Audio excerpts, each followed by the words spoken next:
Hi, this is Lisa and welcome to my channel. Today we're going to work on making Marcia's cousin Essie a respectable driving doll. So if you want to know what somebody will wear while they're driving, the best thing to do is Google it and have a look at all the different pictures.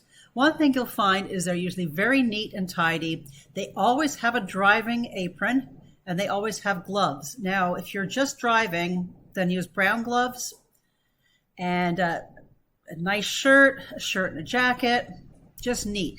So do your research and make sure you have a good reference picture for your class.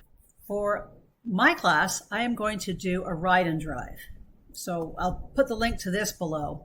But the whole point of a ride and drive is this person will drive this horse, then get off in the middle of the ring, unharness him, put on a saddle, and continue, in this case, in a hunter class.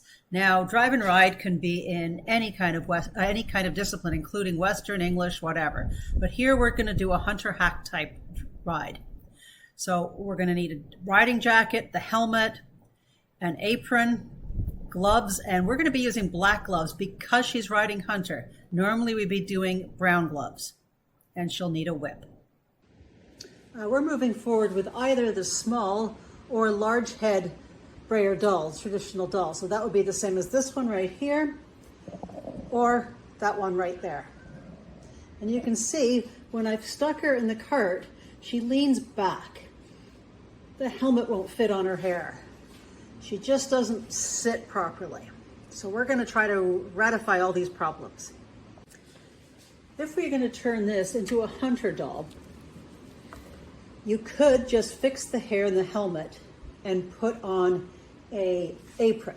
Now that is what we're going to do in this video.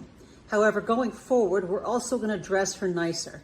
She's going to need better breeches, a jacket that's appropriate, and boots that allow her feet to flex, because they are flexible feet, so that she can ride hunter. So we're going to make this doll a dual purpose so that she can ride English and that she can drive. So let's get to the driving section first.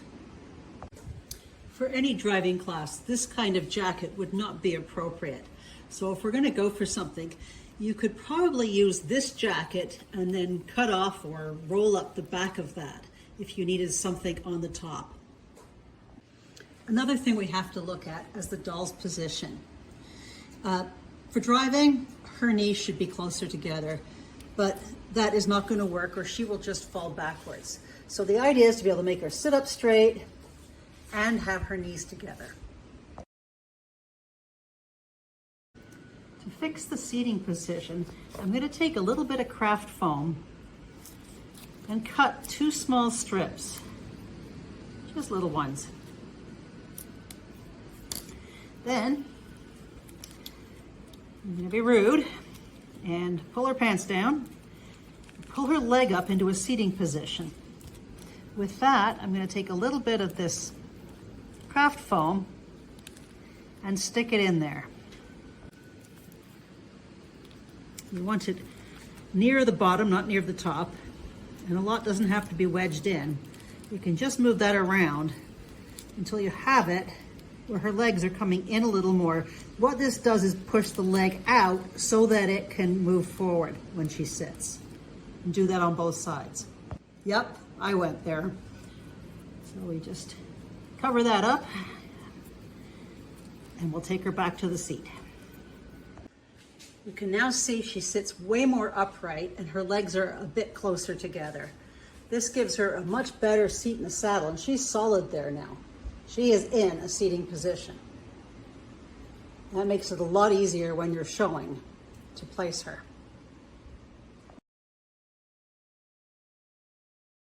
Now, as she comes from Breyer, you can see it's very difficult to keep the hat on. And there's just way too much hair to make it look good. Now, the other video I did, I showed you how to make it nice and neat with a bun. But let's do a braid on this one. If you take a look at the way she's haired, you can see there's an inside row of hair. And the first thing I'm going to do is cut all that off. Not the one along the edge, but the inside row. I am just going to take my scissors and cut off this hair on this second row. I'm not too worried about how the top will look because the hat will be on there for everything I'm doing with her. So this goes all the way around her head.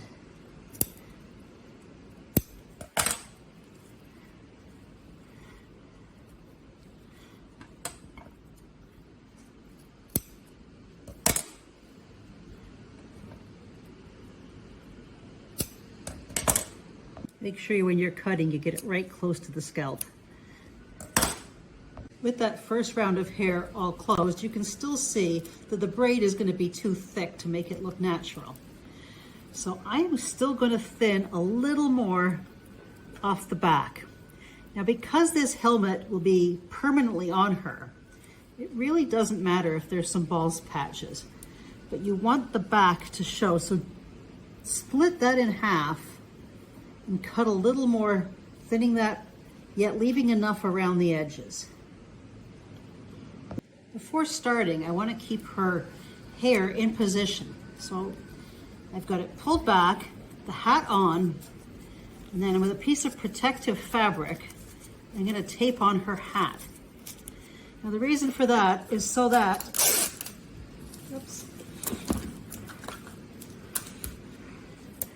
so that when you're braiding her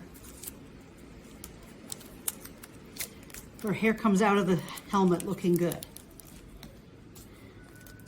So now that we have a better spot to work with, we want to make sure when we're braiding downwards. Now I'm going to divide our hair in half. And taking a little bit from the outside, I'm going to pass that to this side. Now keep it tight, and you probably want to wedge her between your legs or something. Then I'm going to take a piece of hair from this side and pass that over to that side. Again, keeping it tight. Again, the outside over, and you're just going to go all the way down there for a fishtail braid. When you get to the bottom, as much as you can braid, put on the elastic band, and you can now see, because you started with the hat on, it fits perfectly with the helmet. What I'm going to do next is trim off this extra hair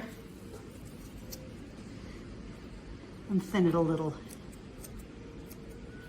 so that it looks realistic.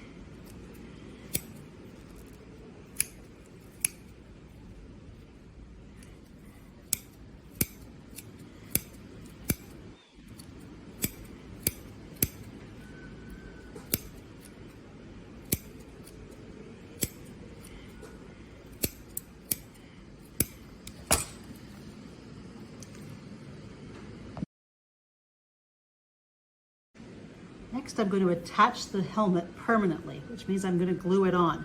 But first, I'm going to take some 1/16 inch ribbon or leather, and I'm going to glue two pieces just off the center back so they sit behind the ear, and it's about this much overlapping. When it's on her head, that would be just behind her ear, which would be right here. So I'm going to glue that on, two pieces like that.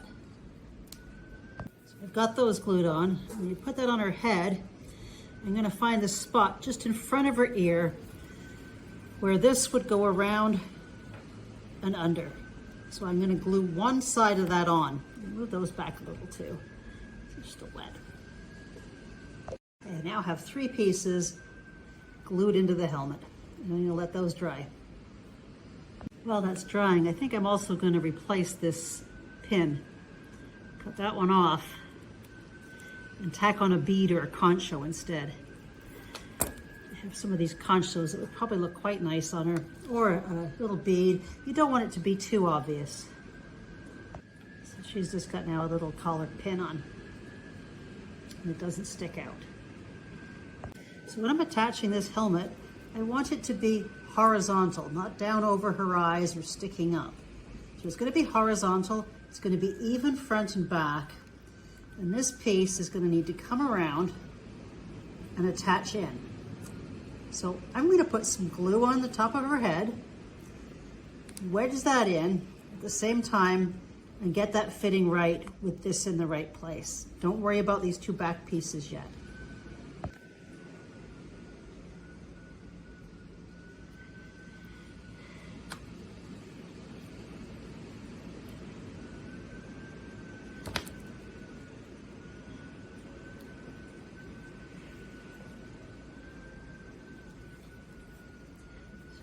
that around.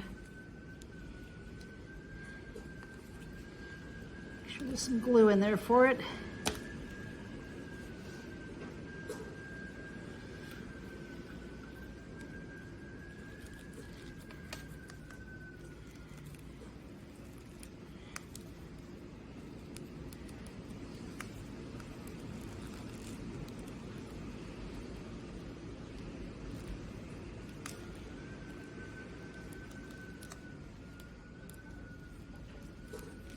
Making sure everything gets centered, even,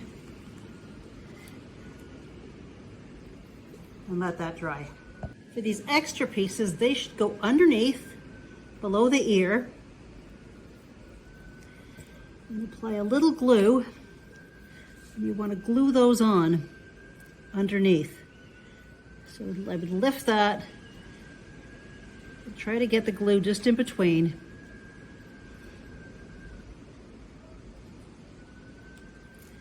And glue that down. And once that's glued down, cut off the extra here.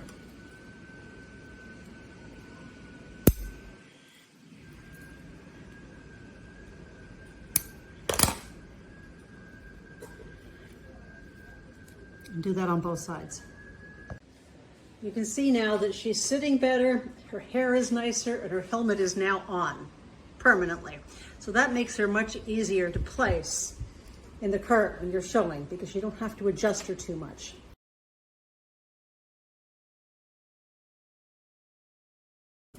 For the gloves, I'm going to roll up her sleeves a bit, and then with tape around where the gloves would end. And I'm going to tape up, protecting the shirt as well.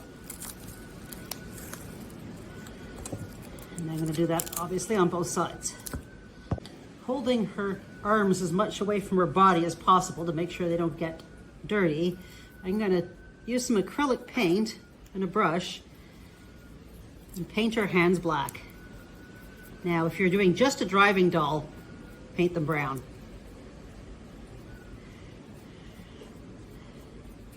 Then let that dry. When selecting your fabric, make sure it's thin enough so that it won't be bulky on the doll. And this right here would be good for a waterproof lining, because a lot of them have waterproof linings. I have designed this to be the two-sided with lining. Although if you just do one side, you can just turn under the seam allowances and glue them or sew them.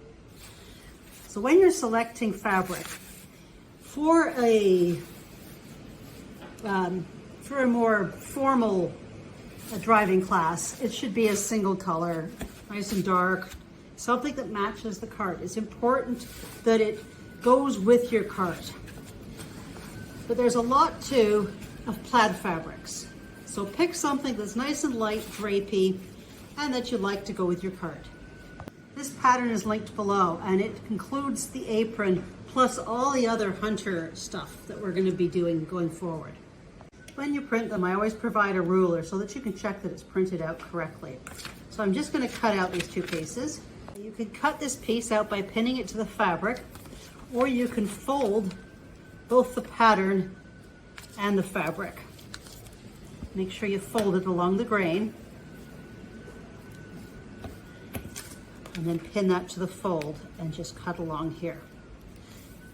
If you're using lining, cut one of the regular fabric and one of the lining. I have the lining and the main fabric, and I'm going to put them right sides together. And then I'm going to sew 1/4 inch seam allowance around here and leave the top open. Once you've sewn the edges, we're going to trim around the corners so that we can turn these smoothly. And you only really need to trim where it's going to be bulky around a corner. And I'm getting fairly close to the thread, but not that close. You should turn that. So once you've cut that, turn that inside out. Make sure you get all into all the corners, make sure it's smooth. And then once you've done that, press that with an iron. Next, I'm going to take that and top stitch around that stitched seam, and the reason is so it doesn't shift back and forth. By the way, I'm not showing the sewing machine as I can't seem to get my camera set up very well on the machine at the moment. Going forward, maybe I will. Now that's top stitched right around the edge, and you can see this is going to be reversible. So one thing I'd like to do is put some edging with bias tape around here. Now this is the 1/4 inch, and that's generally the smallest you can purchase from a store. And that would work. However, I would like it a little smaller. So I've got a tape maker set, and I'm going to include a link down below on how to actually use these. You cut a piece of your fabric on the bias, which is a 45-degree angle. Then you take this and you run your piece of fabric that you cut through here, pull it through and iron it at the same time, and it comes out looking like this. It's not that hard to do. However, you're going to need a little practice. I also use starch when I'm doing that. So if you're going to apply, and I'll use a larger one here.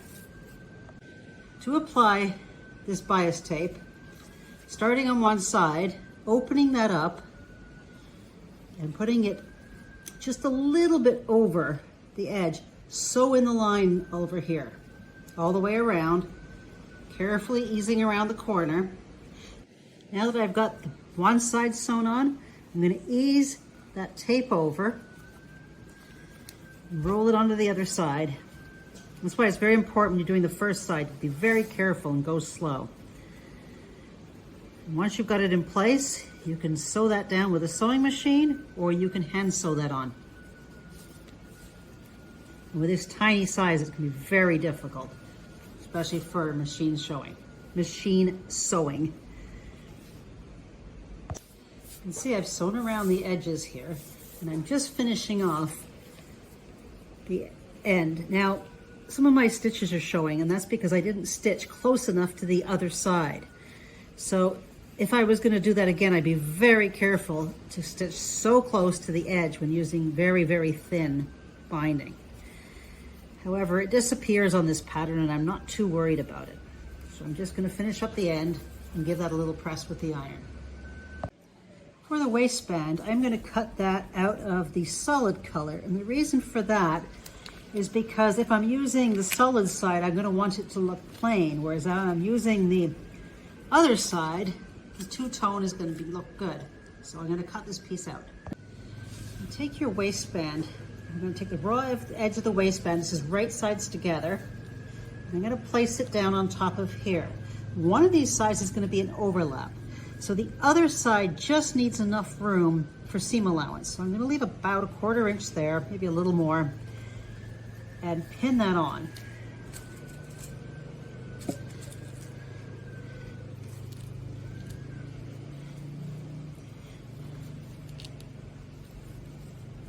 And we're going to sew from this point over here to here. I'm going to sew right along there with about a 1/4 inch seam allowance. Now that I have this piece on, I'm going to flip that over and iron that, pressing the seams up into the waistband. And continuing along with that, creating a seam allowance over here as well, and over here. Next, I'm going to fold another seam allowance over here about a 1/4 inch, so that when that folds, it's going to neatly meet on that stitch line. So I'm folding that seam allowance and ironing that. I want to be well pressed.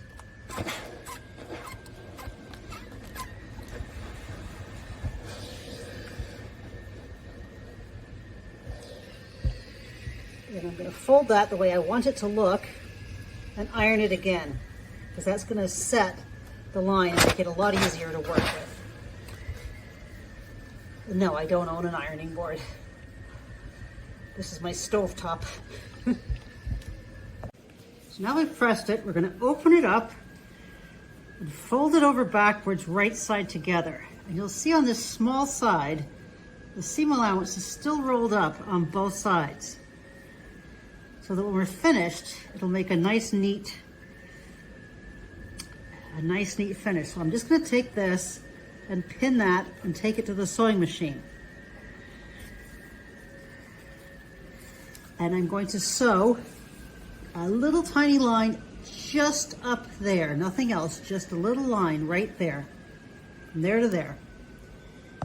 Now you can see where I've stitched, but I have not caught the actual main body in the stitch. And I'm going to trim that off and turn that under and around. And use something pointy to get in there and straighten that up. So I have my victim here, and that's going to wrap around here and attach at the back as an overlap. So I seem to have a little extra. I want it to end about there, so I'm going to take that plus seam allowance and trim that off. The less I have on this side, the easier it is going to be to turn when I'm done. I'm going to take this and open it up and turn it backwards, right sides together. Put a pin in there for now.